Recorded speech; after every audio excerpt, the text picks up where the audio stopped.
आज मैं आपको वेस्टिबुलर रिहैबिलिटेशन की के लिए एक्सरसाइजेस दिखाने वाली हूँ। बट पहले एक्सरसाइज शुरू करें उससे पहले मैं आपको ये बता देना चाहती हूँ कि ये एक्सरसाइजेस हम तब करते हैं जब हमें वर्टिगो होता है। वर्टिगो क्या है?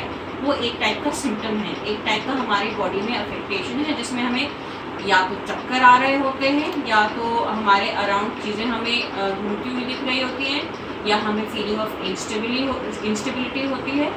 कभी कभी वर्टिगो के साथ फीलिंग ऑफ नॉजिया, उल्टी आना, अनकंफर्टेबल फीलिंग भी होता है ना।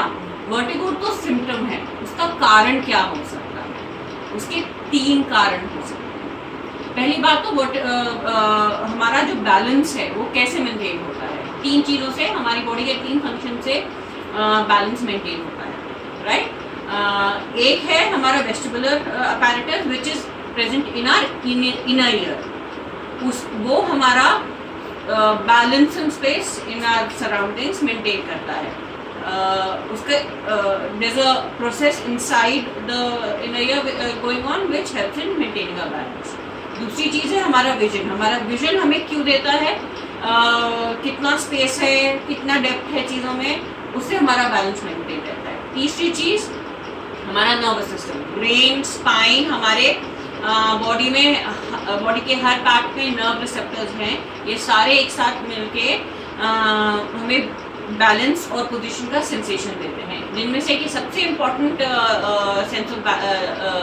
सेंसरी एस्पेक्ट है प्रोप्रियोसेप्शन, जो हमें अपने सराउंडिंग के बारे में, हमारी पोजीशन स्पेस में, हमारे सराउंडिंग में किस तरह है, उसका नर्व रिलेटेड फीडबैक देते हैं, राइट।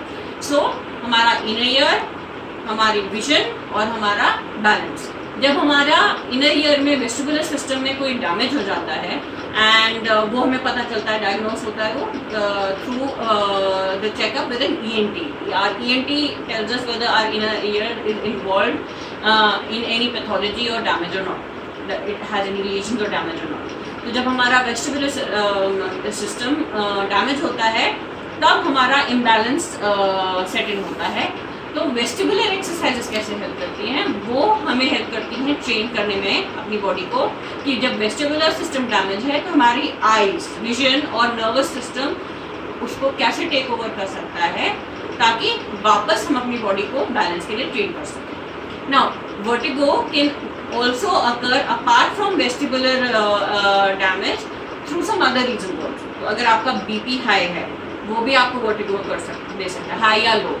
अगर आपके कोई और इंटरनल इश्यूज हैं, जैसे नर्व रिलेटेड इश्यूज हैं, एनी नर्व अफेक्टेशन, कोई पैरालिसिस हुआ है, कोई नर्व इंजरी हुई है, that can lead to imbalance.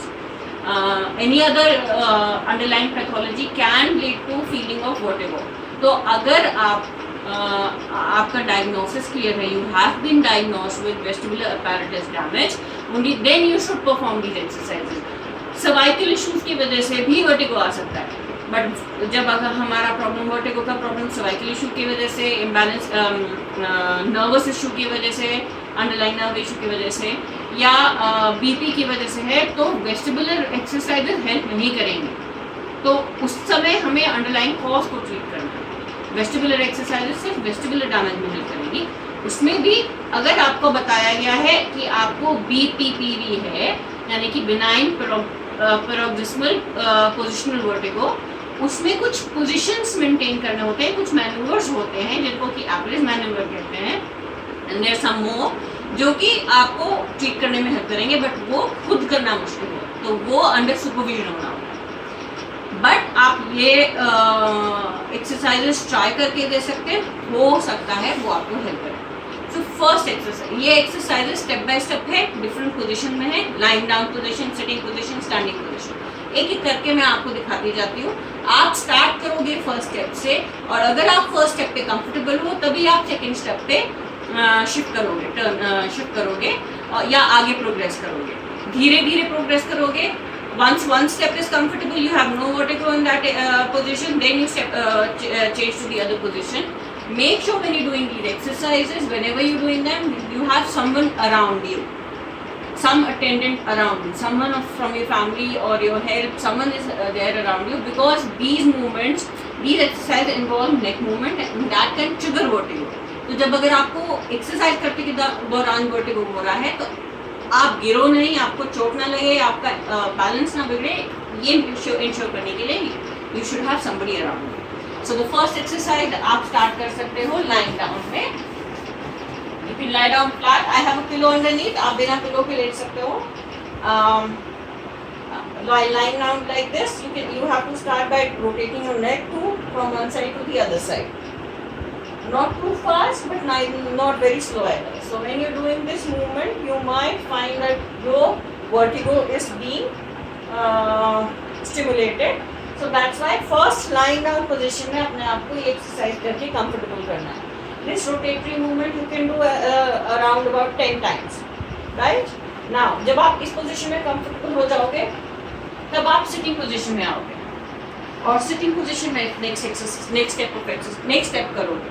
तो in sitting position your feet should be planted comfortably and firmly on the ground. आराम से बैठना है, पैर जमीन पे स्टेबल होने चाहिए। आप अपनी एक फिंगर अपने सामने रखोगे तो आप अपनी विजन अपनी फिंगर के टिप पे फोकस करोगे।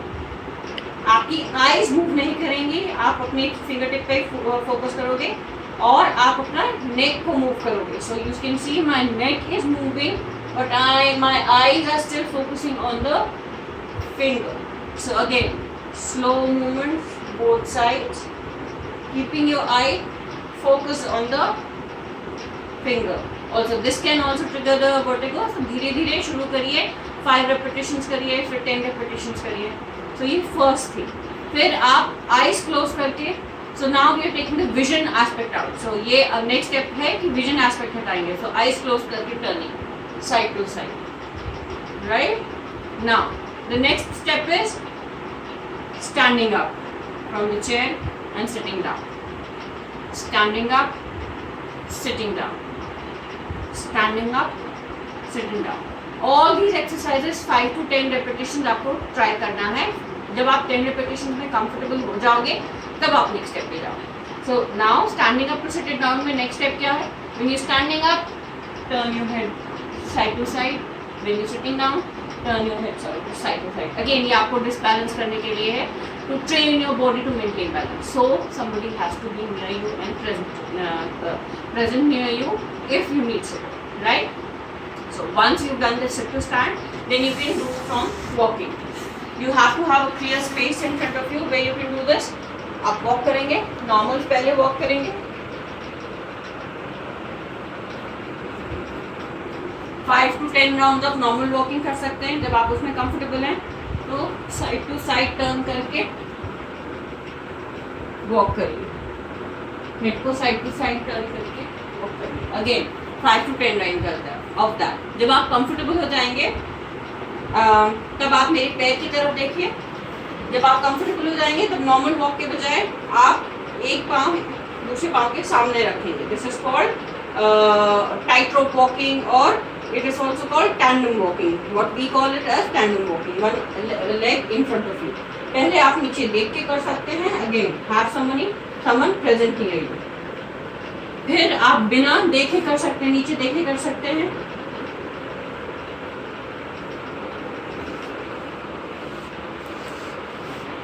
दो से 3 राउंड जब आप उसमें कंफर्टेबल हो जाएंगे तब आप सेम चीज नेक मूवमेंट के साथ कर सकते हैं। इसमें देखिए मैं भी अपना बैलेंस लूज कर रही हूँ because this is challenging my body balance. तो ये स्टेप तक आने में तो आपको बहुत ध्यान से करना पड़ेगा कि आप सबसे पहले किसी को साथ रखेंगे, दूसरा कि आप बाकी सारे स्टेप्स में कंफर्टेबल। तो अगर आप बाकी सारे स्टेप्स में कंफर्टेबल नहीं है तो इस स्टेप पे tandem walking with neck rotation पे नहीं आ पाए। इसके अलावा आप साइडवेज वॉकिंग भी कर सकते हैं, बैकवर्ड वॉकिंग भी कर सकते हैं, वो भी आपको हेल्प करेगा। आप ये करके देखिए और अगर आपको कोई भी डिस्कम्फर्ट ज़्यादा बढ़ रहा है तो please get back. Thank you.